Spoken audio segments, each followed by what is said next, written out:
what strategies do M&E practitioners and champions adopt to create a culture of M&E within their organizations? Yeah, I mean, I think a culture of M&E is something that we're all trying to achieve when we're doing our work.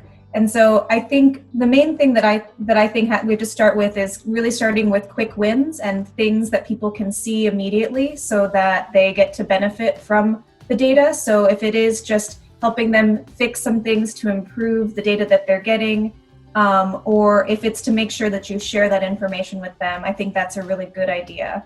I think other ideas are just really to look at what people really want in terms of M&E and start with that. So, is it that they want to save time or they have a report that takes them a long time to finish? So starting with things in everybody's day-to-day that makes M&E seem like it is not just an extra work that they have to do, but rather a thing that really helps them set up, kind of helps them save time, save money, identify efficiencies, things like that. So I think focusing on those things first and then expanding from there is great because it allows you to build a base. Because right now I think there's a little bit of an idea that M&E is this annoying thing that you have to do on top of your work. And the next thing I would say is just make sure to share results in easy to understand ways. So bring those results to meetings, even when nobody asks, like be the person who comes in with the data so that you can have conversations start with those things. But yeah, I would say start small and with things that people really want. Don't try to push a system on people before they're ready. More and Angel, do you guys have? I would just add what Monica mentioned. I think this participation, you really entered on that. People need to know why the M&E is important and why it is helpful and how it is helpful in management and project implementation. I would start with one thing, that in this field, one thing has been a bit confusing for some practitioners is that, we tend to use a lot of jargons, and we do need to demystify M&E for some people, which really helps them that this is not really like kind of alien thing. It's part of project management. So we do need to demystify. As a practitioner, I think as an experts, we don't realize that sometimes we use some of the jargons related to research and evaluation and others, which really put some people, like, okay, this is something that we shouldn't be touching upon. It's very technical. It's not that technical. It's very logical. The way you collect data, you inform yourself by your decision making and management. The other thing that I would like to add is people need to see what value money is bringing, or what value for money M&E is bringing to the organization or the project that is implementing M&E or working as an M&E practitioner. We also need to work on, I think if you really need to develop a culture, is to share the knowledge and practices across other organizations and learn from others so that you know, and then you can cope with the challenges that M&E usually faces. It's usually seen like, as an inspection or policing, that this is for me is a supporting role. It's nothing to do with the policing or inspection or looking for the faults. It is more of a supportive role. So if you show that it's a supportive role, it serves as an eyes and ears to the project and programs, I think the people would be with you and they participate in the M&E as part of the project management or organization management thing. These are a few that I always focus whenever I work on developing M&E systems for any organization or project. Over to you. Thank you. Okay, thank you. Basically, I'll just try to add and contribute to what my colleagues already mentioned. What I'm trying to make to the organization or to create that culture, trying to make very clear there is no compromise on the data quality and reliability. Of course, starting from the one point that I found is critical, coming to the same understanding within the organization what the indicators are. and starting to explain, starting from what Monica mentioned, is what you want to do. Based on that, what I want to do and how they perceive their goals and objectives of their programs, trying to make the common sense and agreement on what the indicators are. That is the foundation. Otherwise, we are just floating in the air and going in the dark. Another thing is trying to embed into the culture that we as M&E practitioner, we have to provide, basically to assure that we are seen as a rather excellent support, bringing benefits, be exemplary service to the technical implementation units. In my practice, I often face with the situation that M&E practitioner might be seen as someone who is basically controlling something, God forbid, policing or something like that. So embedding in the culture the understanding that M&E is your support, is bringing you benefit, as is your services, for me, one of the crucial things to embed that culture.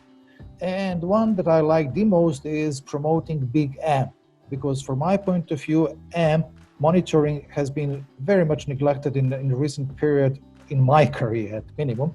And it's all focused on collecting data through the evaluations.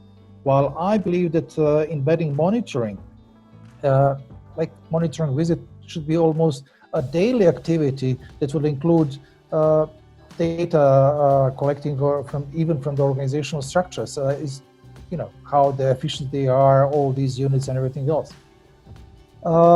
Because when we are trying to push for the reporting, good quality reports, often when we are talking about efficiency, there are lack of the data which should be collected from the institutional capacity and efficiency of the organization that is implementing the programs. So basically, it was easier, and of course, incorporating into the daily activity. Nowadays, it's easier because of the existing technology. Before, when I started, basically we've been using Excel sheets, but due to this technology. What methods do organizations employ to overcome challenges to data collection? And again, we have 8 minutes to speak. Feel free, whoever wants to speak to this. Once again, I repeat the question: what methods do organizations employ to overcome challenges to data collection? Okay. Before talking about methods for overcoming challenges data collection, as I previously explained, what I found is the most critical in data collection, good quality data collection indicators. I'm thinking about strategy. For collecting data, if we are not focusing only on evaluation, that is the standard way, doing the semi-annual, annual, or monthly reporting systems, and so on and so forth. I'm trying to see as like creating an alliance with the key stakeholders, internal units within the organization, or external with the donors and other implementing partners, interviewing the people, using the qualitative method to interviewing people, but not making that as an interview, rather as a discussion over the coffee. Those kind of the interviews or data collection or mingling is allowing us to collect not only data, but information where the good topics are for creating, let's say, the most significant change stories or conducting case studies. So instead of having standard qualitative or quantitative analysis that are coming in a regular period of the time over the implementation of the program, I'm inclined to see that promoting that big M and constant monitoring, regularly being in touch with the key stakeholders and collecting ideas about the most importantly, the most significant change stories that will help us in the future reports, right? I think the basics in relation to the data collection is to keep it simple and straightforward and focused. Usually we tend to collect everything which is relevant, in the name of information, and then never use it. So that's the key. You design your data collection tools and things which are really focused. For that, I think you need to do is to really plan the whole data collection thing from the need, what type of data or information you need, and then design the tools accordingly, ensure the data quality, its reliability, and all those things, and taking care of the ethics and related things, so that you are not kind of going against the norms and the standards, as well as you also need to kind of look how the data would be used. So the collection is okay, but whether you'll be able to use the data and for what purpose, that really kind of drives your data collection, and then you overcome a lot of challenges in this regard. That's the brief I can add at this point. Excellent I would allow Monica. Yeah, excellent. Great. I completely agree with both of those points. I think my main things that I had written down are just the same, like one, starting at the end and figuring out what data you're actually going to use, and then paring down all the data that you're collecting. So make sure that you're not collecting everything, because as Noor said, more data is not better. It means that everything that you get is going to be lower quality. And it means that everyone's going to be annoyed with you because you've spent so much time making them answer surveys or fill out forms and things like that. So I think there is a value to actually knowing what you want at the end and collecting on that, and not falling into the trap of, oh, this would be interesting to know and nice to know. If you're not planning to use it, then don't collect it. And I do think most data collection challenges can be solved by a lot of planning, just like Noor said. So right at the beginning, making your whole plan, making all the tools and the templates, decide who needs to collect it, integrate those things into existing trips that they have to do, existing opportunities. So this is what Angel was saying about promoting the big M. That means that it is a large amount of investment at the beginning into planning, into thinking through so many of these things. And I know it's at a hard point in a project or in a program where you have to think early on when you have so many other things to do, but it's how you save money later, and it's how you make sure that everybody is involved in the process and you're not duplicating things. The other thing that I thought that Angel said was really interesting was kind of having the partnerships that you need.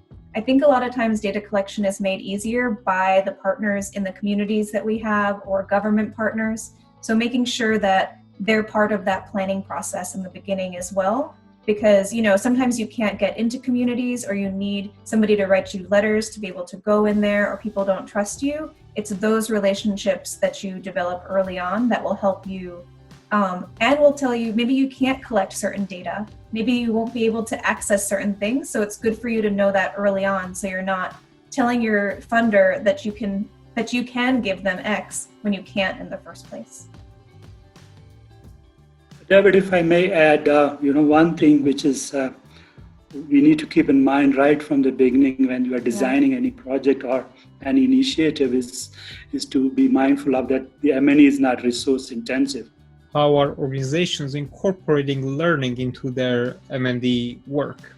I can just start very quickly. I think that I think a lot of organizations do learning. They just don't always know about it. I think sometimes, as Noor said earlier, it's about demystifying monitoring, evaluation, and learning. So anytime that they look at the data and use it to make decisions, I think that is actually just learning. So I think that same thing about demystifying it is important.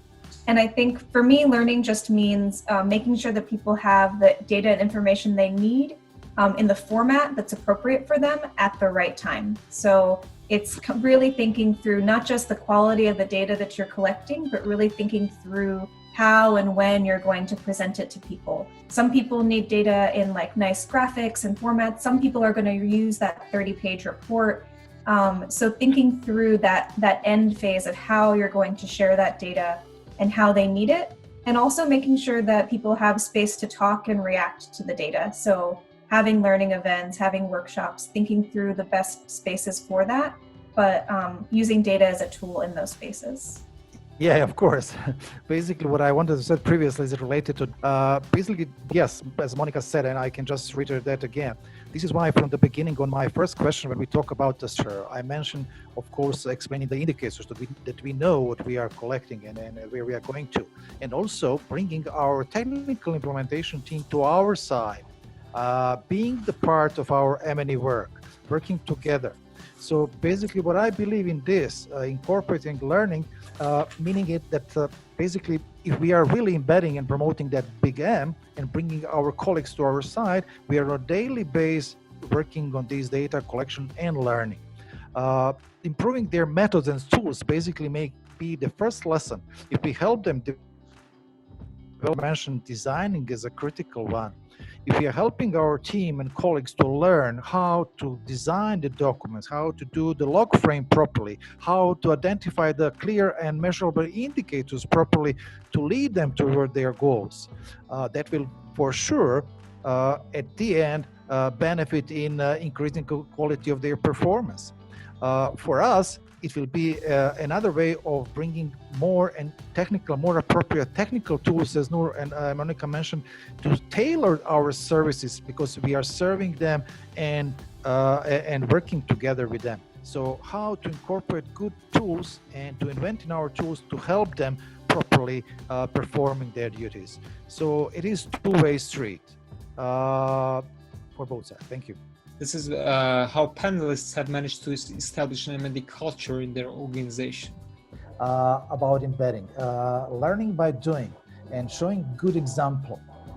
Even from the beginning of career with AMCOR, NGO in Albania, in Bosnia as well. Later on in Philippines, Afghanistan as well, use the same method. Doing your M&E work and collecting your data and putting them even on a simple, big spreadsheet, which I, on the beginning of my career, put on the corridor in the office. It was that big sheet. Really, it was big. At the end, there are boxes. There are 19 questions to be answered yes. If answer is no, they are related to the institutional capacity, process implementation, result, achievements, objectives, and goals. A very simple question, simply to be answered yes or no. If the answer is no, that cell become red and on the wall. So my colleagues from the technical units, they were very surprised when they came to the corridor one day and seeing their project on that list with that many red cells there. And later on reading what the M&E, what the monitoring visits has been revealed as a kind of the issue, not as a criticism, but as for the room for the improvement in their project implementation. So embedding the culture is slowly, like progressively hard work, showing the visible results that will be properly used by those that they are designated to, that they can basically improve their performance. So it is just one example how I'm explaining with the example learning by doing and presenting properly. At that time is a sheet. Now there is a better technology, as Synergy knows well, that can be by the click of the button available to everyone. But seeing that available, your performance and your work, and allowing you tools that you can do by yourself to do the change and to move yourself forward. Thank you very much, Angel.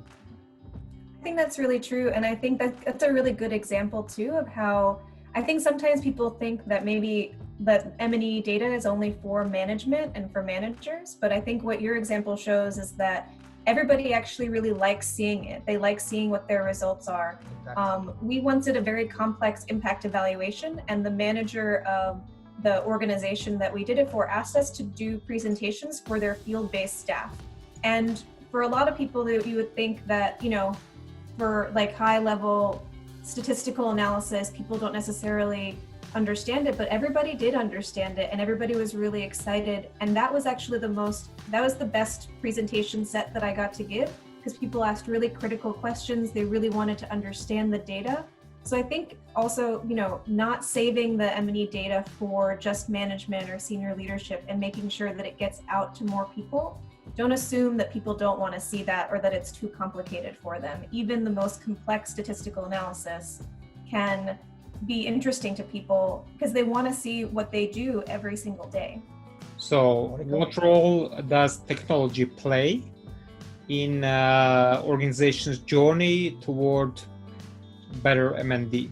I think ICT for the last 2 decades has been really pivotal in M&E and research and related sectors. For one thing, it brings a lot of ease with the data collection and data management. And also the key is, you need to have timely data. So real-time data is very possible with the use of ICT or some of those tools that you can utilize. And out there, a lot of platform and softwares are available that allows you to do the real-time data collection and reporting, which is helps you with your accountability as well as with the learning that you wanted to infuse in the organization or the project management. The other thing is, it helps you with the data visualization and ultimately leading to the learning in the same way. So if you can visualize the data. Anastasia is asking, how can we link between the M&E and accountability, especially in NGOs? Are there any standard processes or procedures? She's thinking that because accountability is the main objective of M&E in NGOs. Yeah, I think there's a lot of work that's done in terms of making sure that the things that NGOs or any organization is reporting are accurate and reliable and valid, so that the quality of that data that you're getting is strong. I think in terms of accountability, the biggest issue with especially smaller organizations is kind of either inconsistent collection or collection that's not necessarily in line with the exact calculations that another organization would do. So I think there's basic checks that you can do both remotely and in person to help make sure that the quality of that data is there. So one, just checking their M&E systems, understanding how they count and how they're collecting each level of monitoring data, what their standards are, if they have any of those standards, all of those things. For me, in reality, I think the biggest data quality issue is not always integrity. It's not that people are lying. It's just an inconsistency in how they collect the data. So, a third party can very easily go in either remotely and look at their reporting to see if it's consistent, or a lot of times people do third-party checks and site visits just to double check the data. Those kinds of data quality assessments can be really helpful just to make sure, again, I don't think for most small organizations, they're not lying about their data, but there is a really common problem with just not correctly calculating or reporting for just consistency issues. Thank you, Monica, thanks. Okay, and there is another interesting question from Hajep. He is asking what strategies can do to create a culture on M&E, especially on organizations in fragile contexts like Yemen. I think the main purpose of any M&E system is to, one is the accountability, and then they are learning for improving whatever you are doing. And the next one is how would you develop culture within a particular environment or setting like Yemen or things like that. I think the basic is to define the focus and purpose of M&E. Why do you want it to do, and limit it to the level that you can actually achieve or kind of implement, given the context and the settings that you are working in. Don't be over ambitious with that. So that's where it is. If you have a very focused M&E purpose, you will be able to achieve that, and then gradually you build upon that. Okay. Thank you. Let me just add to this. Thank you, Nur. First of all, when I'm seeing and reading these kind of questions, apologies for being frank and honest, but my thoughts are not going directly to see the problem and accountability of the data. I see the problem in the design of the document. As long as you have a question about data and transparency and reliability and accountability, that means that in designing your program, you did embed that into the real time with the real area, that your indicators are overwhelmingly populated with big goals somewhere in the top of the country or something like that. So if you are properly designing your project, if you are embedding that in the limited territory with a specific group of people, and if you're coming to the desired goals and objectives together with them, it is easy to identify the indicators that will enable M&E people later on to do the proper monitoring and to produce accountable, reliable, and correct data. Sorry if I am wrong, but from my point of view, the issues are always coming to the beginning in designing the document and the framework, logical frameworks. As the mobility is limited due to COVID, how do you do distance monitoring in this situation? I think this is a very common question, considering all our current situation that we all are in. I mean, I think there's just a really wide range of solutions to this. I mean, all of our programs themselves have had to change. So for anything that's had to shift online with online training and things like that, then I think, we've changed the way that we do monitoring and we can do a lot of that remotely. I've had a lot of good success with remote training for data collectors, and then also following up with other remote data collections. So whether that's like cell phone based data collection or even phone calls and things like that. None of these are perfect solutions. They're not great, but with limited mobility, sometimes you're just trying to find other ways to collect. But I do think, consistent training and a couple of the remote data collection approaches can be really useful. But Nora and Angel, I'm not sure if you guys have better ideas. That's very, I think you really touched the very basic and very important aspect of. I think we lost Noor. Yeah.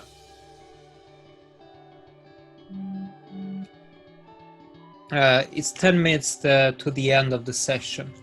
If anybody wants to raise anything, say anything, comment. Okay, I will use the last opportunity you gave me.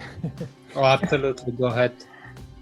It is, as we touched many times during this discussion, it is also in M&E. As I said, it's a partnership, not only with the internal organization and externally with the donors and implementing partners, but also as the people on the field. During the M&E, and embedding that in the culture is also the way of working with the people on the field and the beneficiaries, identifying potential good interviewers, that you are training and educating how to conduct properly the interviews. So having your cohort of interviewers on the ground available for this remote work is sometimes helpful too. Otherwise, I agree with Monica, it's pretty much over the phone and there are existing programs and software that are enabling that kind of the data collection as well. How to set up M&E processes, the procedures in organizations that do not have yet established M&E culture. What should be the first steps for taking in order to set up that culture? Identify who you are, what do you want to achieve, make one-page logical framework of your goals, objectives, activities, and steps to be conducted over the program. Go through those tables and find the good, proper, measurable indicators. If you cannot find the indicators, meaning that you set up over-ambitious objectives, over-ambitious goals, and activities and everything else. As long as you will create one-page logical framework telling you where you're heading to with the simple indicators in the same table, telling you how you're going to measure it. That is the first step that will later on allow you to use very simple M&E tools, plenty of them available, that you can do your job.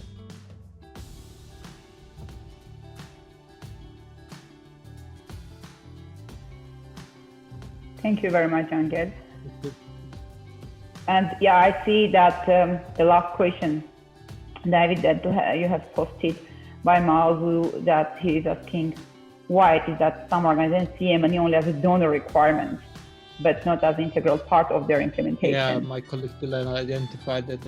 And it's and if something is pushed from third party that this is a requirement, you have to do that, then you are doing it. But if there is no force, extra force, you might skip it because you are finding it's not kind of mandatory thing. It's maybe just nice to have it, and because the priority of having nice to have procedures in your organization, most of the time you are skipping, right? And Mazu is asking why it's usually like that. basically, I think I have answered to that question. If you have anything to add on top of it, please go ahead. Yeah, I'll jump in. I think that, to be honest, I think people haven't seen good M&E then. Like, right, most of the M&E that people see is just what they report to their donors. These aren't organizations where people get to see what they've done. They don't get to see the progress that they've made. And because that data has not been shared. So this is what we're talking about. You know, both Angel and Nora and I have just been saying, people have to see the data, you have to share it with them, you have to make it visible to them. I think most people just see it as a requirement because they've only seen bad M&E, right? They haven't had that opportunity to have it shared with them. So I think it's the job of the M&E specialists at organizations to work with the leadership to see how they can really get that to be part of their processes. So, I mean, I understand why they feel that way, because that's all they've seen. How you have become M&E specialist, why you have decided to be a site specialist, what you will advise, what steps they have to take in order to professionally grow in their career, from where they have to start. It started like a donor conditions from the World Bank that we can receive 18 million. Very quickly, it is eagerness to learn, basically curiosity. How does it work? And maybe luckily, because they were also asking about how to learn and how to be attracted with this. I started with M&E in the microfinance sector, where you have pretty much specific and very visible indicators: return on assets, return on equity, number of the loans, and so on and so forth. Later on, also measuring impact is easier with the businesses. What basically became a challenge is going to the NGO sector when it is about perception of the satisfaction of the beneficiaries, the perception of the services delivered, something like that, which is far much harder to measure, and you have to find concrete indicators how to do it. So basically jumping day by day into another area of monitoring evaluation, it is a learning process. It's really for the curious and eager people to learn. It's the best place to live. I thought until last year that I'm really M&E specialist and expert. And then I jumped into the project with HDMS in Papua New Guinea, where I started working with a donor. And then I realized how little I know from their perspective. And it was totally another learning, which is just, I believe, the last puzzle in my M&E journey. But let's see, maybe there is something behind the corner. Thank you very much, Angel. Yeah, very interesting journey.